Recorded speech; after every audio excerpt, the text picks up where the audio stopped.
Vamos lá, essa Parashat Shlach, conta a famosa história dos Meraglim, dos espiões. E eu lembro que alguns anos atrás, tinha uma festa aqui na sinagoga.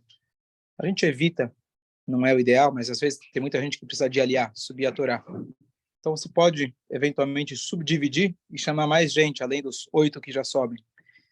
E eu lembro que eu estava com o Rabino Moldovani tentando subdividir. Tem uma regra, quando você vai subdividir, tem que terminar sempre com um trecho positivo, um trecho bom. Essa regra geral que os sábios dividiram.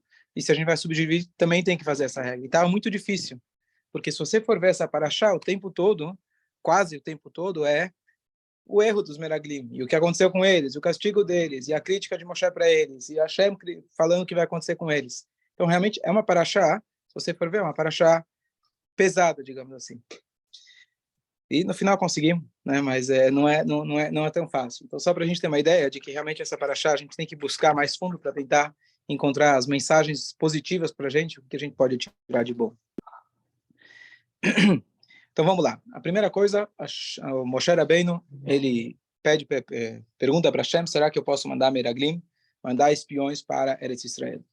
E aí Deus fala para ele, olha, você pode mandar, Shlach Lecha, manda se você quiser. Imagina você pergunta para Deus, Deus, o que eu faço? Faz o que você quiser. Eu estou perguntando para você, faz o que você quiser. Se você diz, faça o que eu quero, tá difícil. Não?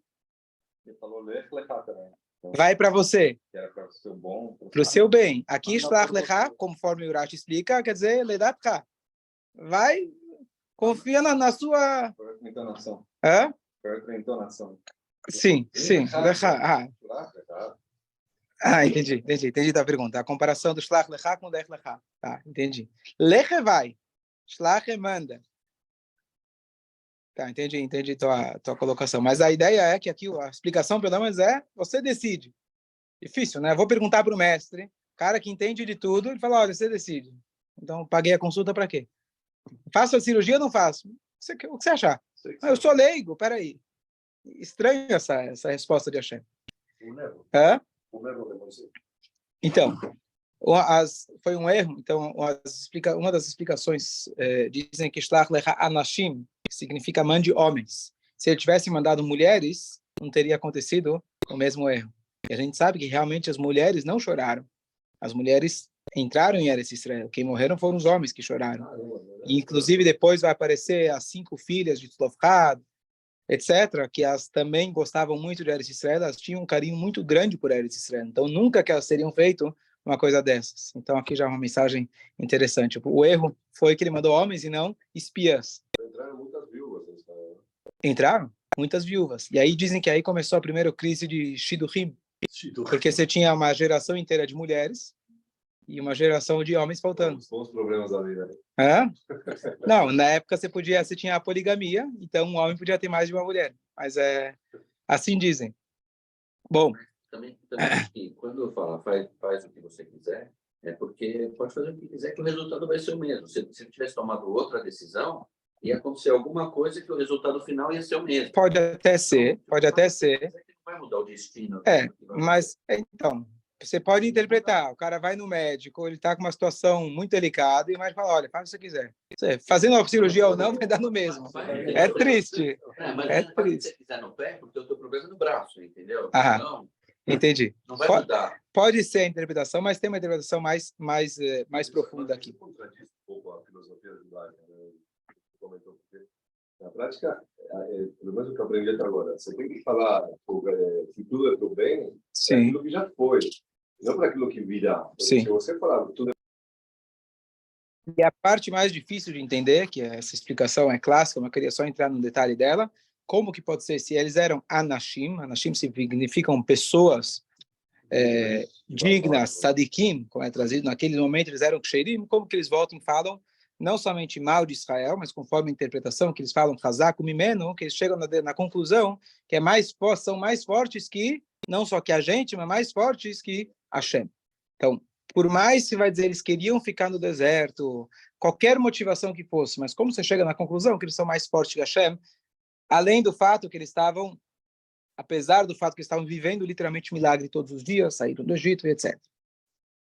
Então, a explicação clássica é de que eles queriam ficar no deserto, porque no deserto não tinha que enfrentar o trabalho, dor de cabeça, as mitzvot que incluía na terra de Israel, etc. Mas tá bom.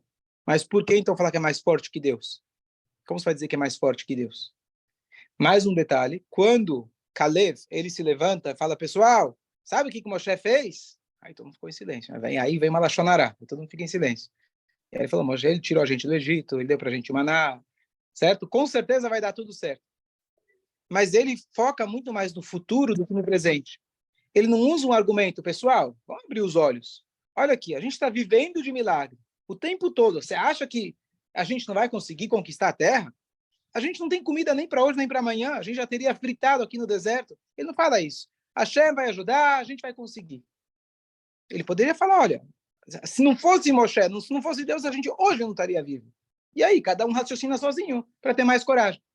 E a resposta é de que eles sabiam a capacidade de Deus e nunca duvidaram da capacidade de Deus. Só que Deus tem duas formas de lidar conosco. A forma do milagre e a forma da natureza. Então, que Deus era capaz de fazer milagres, ninguém tinha dúvida. Eles viviam do milagre. E Caleb não precisava lembrar eles do milagre. Só que, entrando em Israel, onde Deus já previa que você vai depender da terra, você vai precisar plantar, vai precisar colher, eles entenderam que Deus também vai mudar a maneira dele lidar conosco. Ele vai lidar com a gente através da natureza. Ele vai respeitar a natureza. E daí vem a conclusão deles, que eles falaram, bom, pela natureza, não tem como a gente ganhar deles. Aí a pergunta é o contrário. Então eles tinham razão, não? Por que eles foram castigados? Eles foram enviados para ir lá e ver como que estava. E eles falaram, olha, realmente não temos como. Claro que Deus consegue, mas se a gente está entrando para uma nova era, um momento onde Deus vai cuidar da gente de forma natural, através da natureza, não tem como. 31 reis contra nós, não dá. Qual foi o erro deles, então? Mas Moshe autorizou. Com a brachá de Moshe, estamos cobertos. Mas se eles foram enviados para trazer como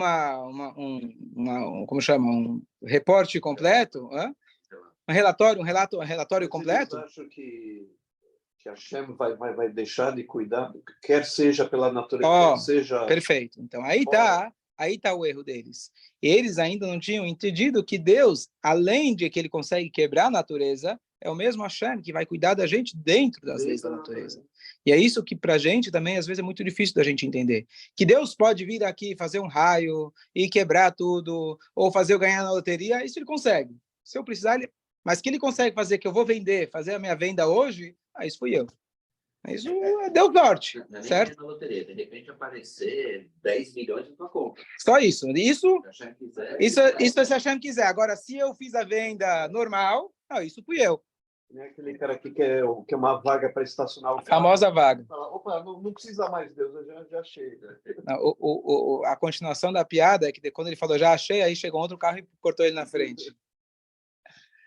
Então, esse foi o erro deles. Então, essa ideia deles quererem ficar no mundo da Torá, de quererem se absterem da terra, mas o erro deles foi que eles não entenderam, pelo menos naquele momento, sendo pessoas especiais, sendo tzadikim, mas na visão deles, ou Deus está na natureza, ou Deus se comporta com a gente através da natureza, então ele fica distante e deixa a natureza, claro que ele está olhando, se precisar, ele vem lá com uma bomba atômica, ele salva a gente, mas dentro da natureza, quem manda é a natureza. Por isso eles chegam à conclusão que é mais forte do que ele. Ou seja, Hashem, como ele se manifesta através da natureza, eles chegaram na conclusão que era mais forte. Eles são mais fortes. E a resposta é que não. Hashem é o mesmo que coordena, que controla através da natureza. São duas forças diferentes, mas as duas estão manifestando Hashem. E a gente lembrar, em qualquer detalhe da nossa vida, mesmo naqueles pequenos, mesmo naquilo que parece natural, está escrito com o Yehudi, antes dele plantar, ele mamin beboreolam bezoreia. Ele acredita em Deus e ele planta. Não é que ele planta, depois fala, Deus, faz chover. Antes dele plantar, ele sabe que o próprio fato que a semente entra na terra e ela vai fazer gerar alguma coisa, isso também já é um milagre. Então essa é a primeira lição dos Meraglim. Certo? Dúvida? Mais um detalhe em relação a isso. Uma das explicações é que eles chegaram na conclusão.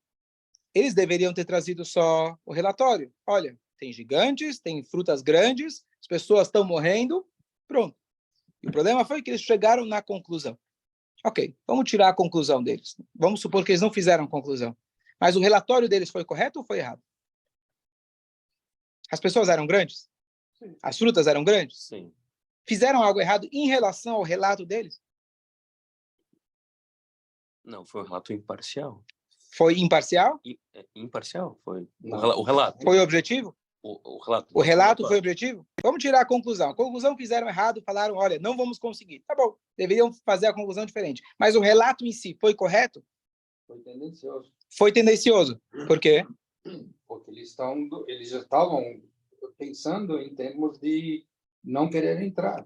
Então, quando, na verdade, na hora que eles foram mandados, eles quiseram Ksherim. Mas o fato que eles trouxeram as frutas, inclusive Yoshua e Caleb não pegaram frutas, que eles entenderam que isso já era parte do plano para assustar o povo. Tá aqui, essas frutas são esquisitas. Quer dizer, então foi tendencioso. Ele estava com essa mentalidade de querer ficar no deserto. De não entrar. Já fizeram relatório passando o medo deles. Então aí que tá. Então o que acontece? A definição da realidade também depende da nossa perspectiva. A história do meio copo cheio, meio copo vazio, é uma realidade. Está meio vazio? Está meio vazio. Está meio cheio? Está.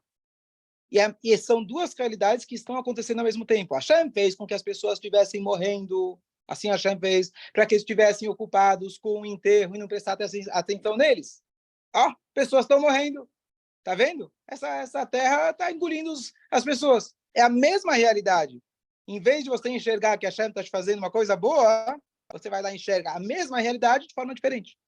Quando você chega para uma situação já com um sentimento, um pressentimento, então você vai enxergar as coisas diferentes. A mesma realidade, e você vai contar a mesma coisa que aconteceu. Você não vai distorcer o que aconteceu. Mas o tom que você vai contar, o teu medo, vai realmente distorcer a conclusão. Então, o fato que eles, mesmo o relatório deles já foi tendencioso. O que eles contam, que as frutas eram grandes, etc., tudo isso já estava com um tom de quê? De medo. Então, aqui é importante a gente lembrar que é muito importante a maneira que a gente começa o nosso dia. Se a gente começa um dia com coragem, que vai dar tudo certo, vai dar tudo certo. Se você começa um dia com medo, vai dar errado. A realidade é a mesma. Exatamente a mesma. Depende de como você enxergou. Depende de como você encarou ela. Então, não é só, como chama, positivismo, vamos pensar bem, etc. É a definição da realidade, depende de como a gente encara ela.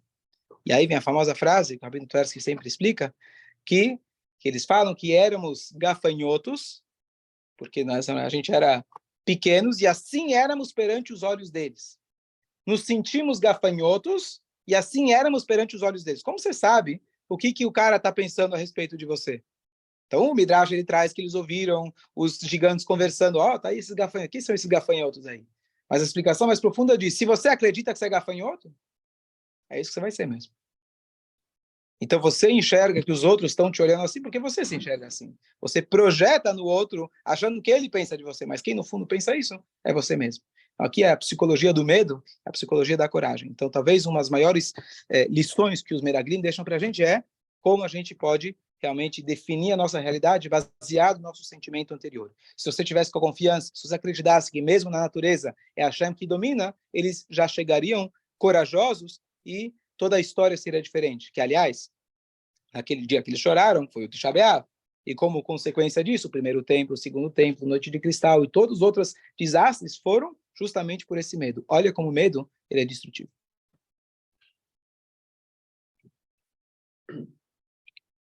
Comentários? Sim. Qual foram uma das frutas? As frutas não eram grandes, não era positivo? Mostrava que a terra era abundante. Boa. Então você já está olhando com o óculos bom. Tanto essa escrito Mashiach chegar, as frutas vão ser grandes. Mas eles já trouxeram as frutas já como, dizem, uma boa palestra, você tem que trazer também visual. Você coloca lá o PowerPoint, traz alguma coisa, dá para o público mexer. Então eles foram lá, tá aqui as frutas. Poderiam falar, olha, a terra é maravilhosa, olha aqui essas frutas, olha que doce, olha que grande. Ou eles podem falar, a terra é esquisita, então aqui, olha aqui essas frutas. Então, olha o tamanho dos homens para poder dar uma mordida numa fruta desse tamanho. Então, você pode já imaginar o tamanho das pessoas. Ou você poderia dizer, olha, eles são gigantes, a Terra é muito, muito boa. Se a gente for morar lá, quem sabe a gente vira também gigante. Tudo depende, como você enxerga. Fala. É um exercício de vida atual esse mesmo. Tipo, como você olha mais para tudo, né? Tipo, por exemplo, eu vejo que sei lá, as mídias tentam te mostrar o tempo todo que o mundo está péssimo. Te mostra quantos morreram, nunca quantos nasceram. Né? Então, tipo, na prática, acontece o tempo todo, a metade do copo cheio e metade do copo vazio. Porque, sei lá, o ser humano tem a tendência, na verdade, de se impactar mais pela notícia mais trágica, né, pela crise, pela coisa. Na verdade, a gente vive com total abundância.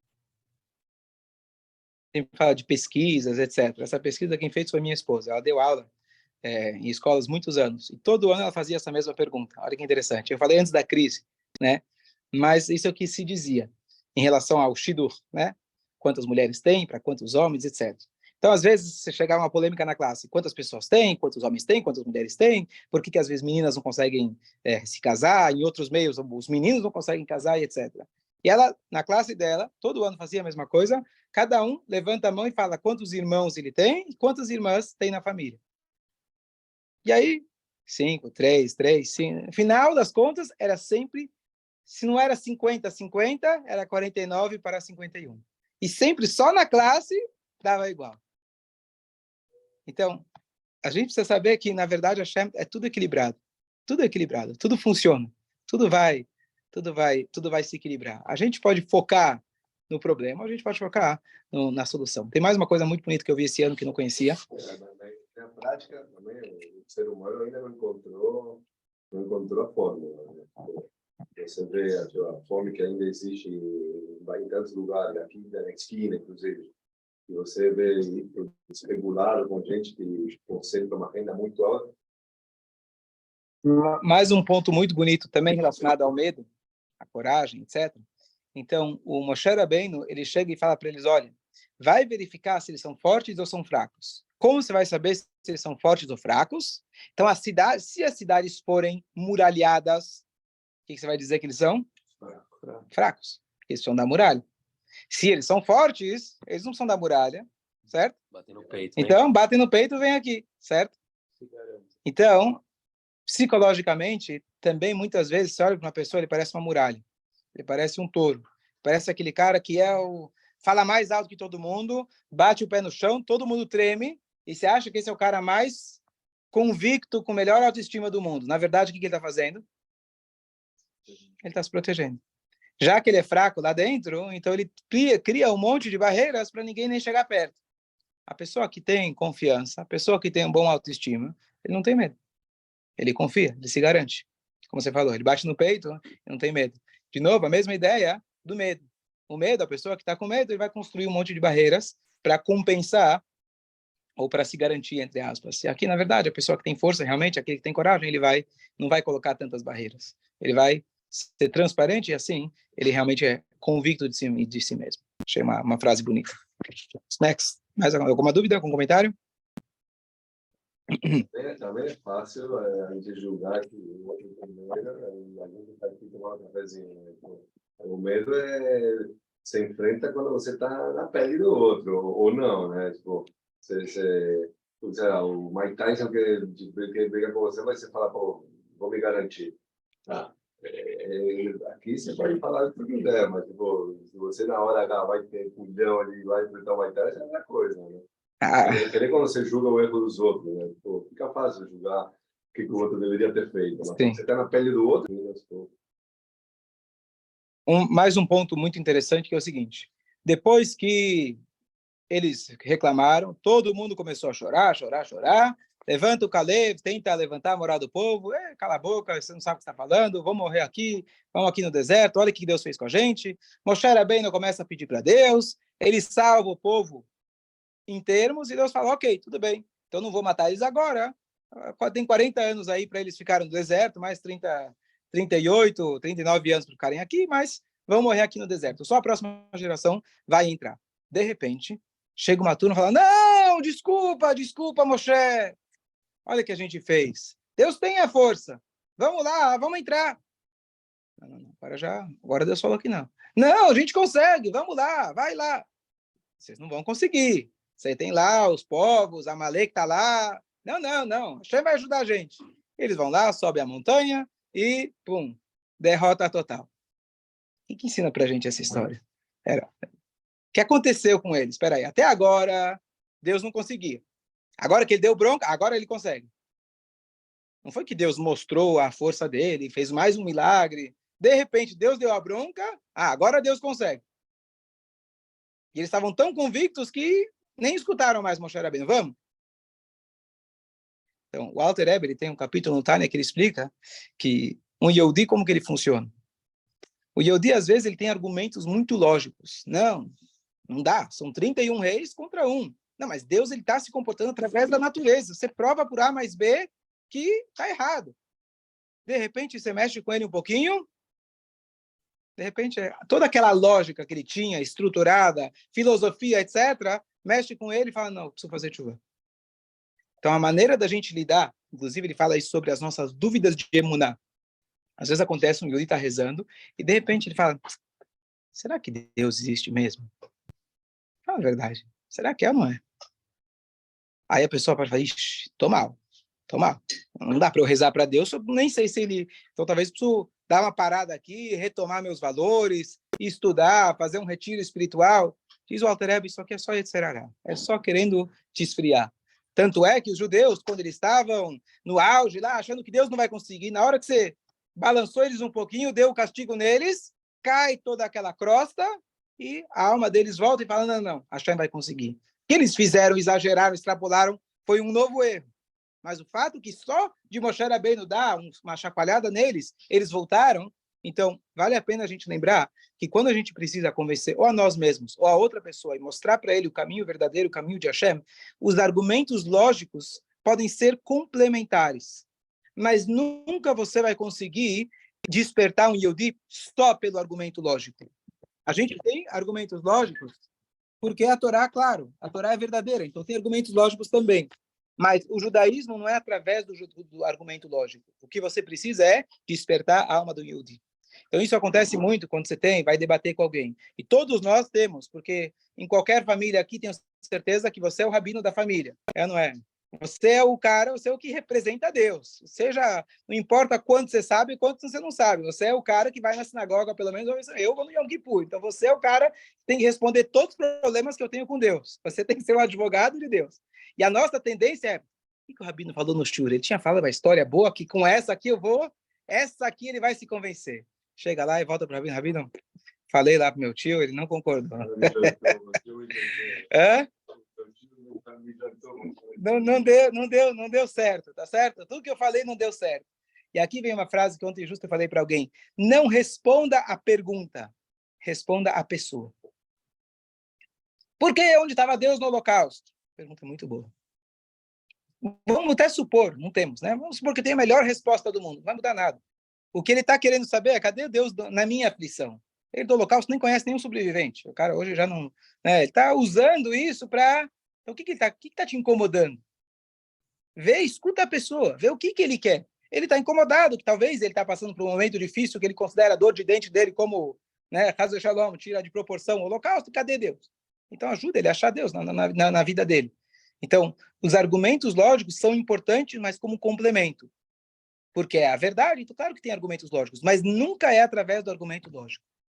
E está aí a mágica do sushi, de você chamar alguém para a sinagoga, vem comer sushi. Deixa ele vir na sinagoga, fazer uma brachá. Não é através de um debate público. Inclusive, debates interreligiosos. Você vai sentar com um padre, sentar com qualquer outro líder de qualquer religião, vamos mostrar para eles que o judaísmo está certo. Você já leu algum relato histórico que esse tipo de debate deu certo? Se a gente ganhava, a gente perdia. Vinha pogrom. Eu não vi ler, pelo menos me contaram relatos que a gente perdeu. Pode acontecer também. Então, se perdeu, é ruim, tão ruim quanto. Tá certo? Se não tinha alguém que soubesse debater. Então, é importante a gente lembrar que o debate religioso, para nós mesmos, nunca é filosófico. O filosófico, ele vem como uma proteção, como aquela parede para justificar, às vezes, as minhas questões pessoais. A lógica é importante, porque a Torá exige também que a gente entenda. O que a gente precisa é lembrar daquele Moshe Rabbeinu chacoalhando a gente, não necessariamente com castigo, né? Chacoalhando a gente, tentando acessar a nossa alma, e de repente, não é que Moshe Rabbeinu precisou mostrar, não, eu sou forte, a gente vai conseguir. Simplesmente tira essa crosta, tira essa casca, e a Neshama vai se revelar. E o Rambam traz uma passagem muito bonita. Se um homem, por exemplo, está recusando, Deus nos livre, dar o gueto para sua esposa. Qual que é a regra? Ele precisa dar de forma de livre, espontânea vontade. Ele precisa querer. Se ele não quer, você bate nele até ele querer. Boa. Na hora que ele fala, eu quero, convenceu, tá certo? Você convenceu ele. Então, a pergunta é, hoje em dia você tem outros métodos psicológicos, você coloca, ele não deixa entrar na sinagoga, que é importante, também é importante, tem redes, tem correntes nas mídias sociais de mulheres que fazem pressão e já conseguiram várias coisas, né? Milhares de pessoas vão protestar na frente da casa do cara, etc. O que quer dizer? Você bate nele até ele dizer que sim. Então, ele diz que sim, que ele não quer apanhar mais, né? Ele não diz que sim, que quer dar o gueto. O que diz o Rambam? Ele fala que, na verdade, todo Yehudi, ele quer fazer a vontade de Hashem. E se a vontade de Hashem agora expressada pelo tribunal, que chegou no momento onde ele precisa divorciar a sua esposa, quer dizer que essa é a vontade dele interior. Ele tem o ego dele, tem o Yetzirará dele, que não está permitindo. Na hora que você bate, o que você está fazendo? Você está quebrando a crosta, e na hora que ele assina, a verdade, ele já quis. Nem que for inconsciente. Mas é um conceito muito bonito, que isso se aplica em todas as áreas. Na hora que eu coloco, faço com o Yehudi, faço uma mitzvah, mesmo que ele está rejeitando, mesmo que ele diz que ele não quer, a Neshama do Yehudi quer se conectar com Hashem. O que falta é, às vezes, tirar uma poeira. Só vou concluir com uma história muito bonita. Uma pergunta, desculpa. O que a gente aprende dessa lição de que, na verdade, quando eles tiveram essa chacoalhada de que agora é possível conquistar a Terra, porque realmente a gente estava interpretando errado, e foram lá e não é com argumentos lógicos. O Moshe Rabbeinu não usou um argumento lógico dizendo, vocês dizem que é 31 contra 1, vou mostrar, tá vendo aqui, ó, vou mostrar, tá vendo isso aqui, consigo levantar, tá vendo, sou forte.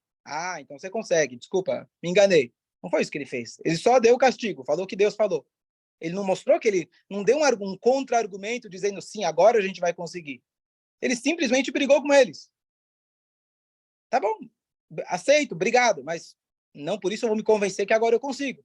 De repente eles acordam e falam, não, agora a gente consegue. Peraí, há 5 minutos atrás você falou que não ia conseguir, era 31 contra 1. O que agora mudou?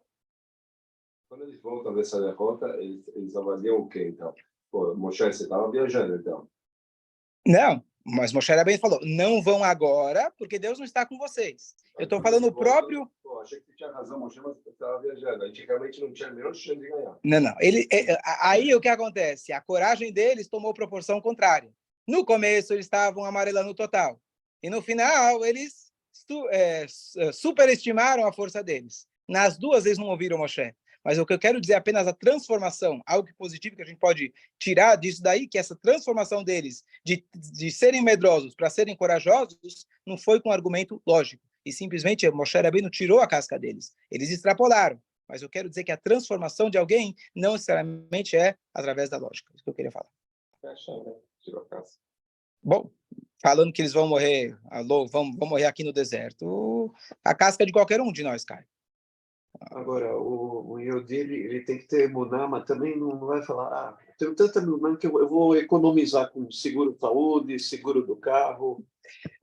Então, por isso que a gente fala, se no deserto, você poderia falar, tenho emuná, não vou fazer nada. Aí o maná cair do céu, mas na hora que você entra em Israel, você tem que comprar o seguro e acreditar em Hashem ao mesmo tempo. Essa é a dificuldade. Botar o quê? Botar uma guarida no teu prédio. Faz bem. Eu conheço gente falando, não, eu tenho mesmo usar, tá bom. Mas acho que vale a pena também tomar outras precauções. Só uma história muito bonita. E é um problema sério. Daqui a pouco já aconteceu coisa, é um problema sério. Quando eu fui lá, tive um papo. Daqui a pouco, Chico, deixa eu parar a gravação. Quem quiser saber tem que estar aqui no Shura presencial. A história é muito bonita, eu vi essa história do meu Rosh Yeshiva, que faleceu faz nem um mês. Aquele que fiquei na Yeshiva dele por 3 anos em Toronto, ele faleceu com 55 anos, infelizmente. A doença muito, muito trágica, difícil. A gente está agora, os alunos, a gente se junta, compartilha vídeos, gravações, ensinamentos dele. Eu lembro uma história que ele contou muito bonita. Ele contou o seguinte, um dos ele fez shlichut, se eu não me engano, quando jovem na Califórnia. Então ele estava lá na Yeshiva, então tem várias histórias que ele ouviu de lá. Tem um rabino muito famoso que foi o primeiro enviado do Rebbe na Califórnia, que é o Rabino Kunin. Esse Rabino Kunin é uma pessoa completamente maluca, completamente aquele que superestima a sua força, e ele realmente transformou toda a Califórnia, que você falou antes em relação a Las Vegas e tudo, ele assim, foi como um trator e foi trazendo mais rabinos, mais gente, apostando milhões e colocando, assim, uma pessoa completamente fora do comum. Bom, mas o início da carreira dele, ele começou a frequentar algumas faculdades. Ele tentava juntar, juntar os Yodim que estão lá, fazer um shiur, dar alguma coisa. E ele juntava os judeus. Naquela época, ainda acho que era nos anos 60, 70, a hippie estava em alta. E ele dava um shiur, cada vez dava um shiur diferente, tarará. E aí, sempre tinha lá o do contra. Aquele cara, o homem da bagunça, o Zé, o chefe da gangue, que sentava atrás. Depois de um shiur que ele via, estava todo mundo, uau, que legal. Vinha o cara, dava um argumento assim, Rabino, onde estava Deus no holocausto? Qualquer uma dessas coisas. E, bum, esfriava todo mundo. E incomodava ele, mas ele respeitava. E semana, até que um dia ele chegou lá, e não sei se ele não tinha preparado a aula, ou ele teve uma ideia diferente. Ele falou, gente, hoje eu não vou dar aula. Tá bom? O que você vai fazer? Eu vou cantar uma canção. Ele decidiu cantar um nigun, uma música. Ele ensinou uma melodia para as pessoas. Tá bom. Música vai, né? Sempre vai. E aí, na hora que ele começou a cantar, aquele menino que estava lá atrás, aquele jovem, ele sai. Sai assim, rápido. Ixi, esse cara agora vai acabar comigo. Tá me esperando na esquina, cara. Que ele viu que a turma tá gostando.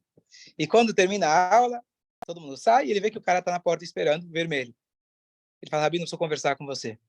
Tá bom, o que foi? Aí ele falou o seguinte, você pode contar comigo se você quiser, eu mudei de time, tô contigo. O que aconteceu? Eu vou te falar. Quando eu era pequeno, tinha uns 6, 7 anos de idade, na minha casa morava o meu avô. Já era viúvo, passou por guerras, etc. Então ele morava com a gente. Ele era um homem muito religioso, mas tipicamente como sobrevivente, nunca abria a boca, não falava nada, não contava nada. E a gente tinha um contato muito distante dele. Infelizmente, essas pessoas não, às vezes tinham dificuldade de uma comunicação mais emotiva, bloquearam, né, as emoções. Mas um belo dia, antes de eu ir para a escola, ele estava lá na sala, ele me chamou. Ele falou, vem aqui, senta no meu colo. Tá bom? Ele falou, quero te ensinar uma melodia. E um dia vai ser importante para você. Ele me ensinou justamente essa melodia que você cantou hoje. Desde aquele dia, eu nunca mais consegui me lembrar da melodia. E naquele dia mesmo, quando eu voltei para casa, meu avô tinha falecido. E ficou gravado, mas eu não conseguia lembrar a melodia. E hoje você me lembrou. Tamo junto. O que é? Então não é que o Rabino trouxe para ele uma matemática, um argumento, que a Torá é verdadeira, que Moshe era bem, e olha como o nosso povo, e era esse Israel, a nossa existência, não foi nada disso. Simplesmente ele conseguiu driblar a camada dele que estava incomodando ele. Pelo contrário, já que ele tinha uma chama lá muito forte, ele não queria que aquilo tomasse conta dele. Eu vou abrir mão do que para mim é importante hoje, eu vou transformar minha vida? Não, deixa eu mostrar que eu sou contra. Mas esse que é do contra, toma cuidado, que aí você vai, quando vira para o outro lado, você vira extremista. Então, na verdade, esse é o approach que a gente deve ter com nós mesmos e com outras pessoas em especial. Então, a gente não tem que responder, contra-argumentar. Sim, se uma pessoa honestamente quer saber a visão da Torá, você senta, tem uma conversa. Você pode, agora, para tentar mudar uma pessoa, nunca é através do argumento lógico. Chaves. Agora, quem quer saber as outras fofocas, a gente fala agora.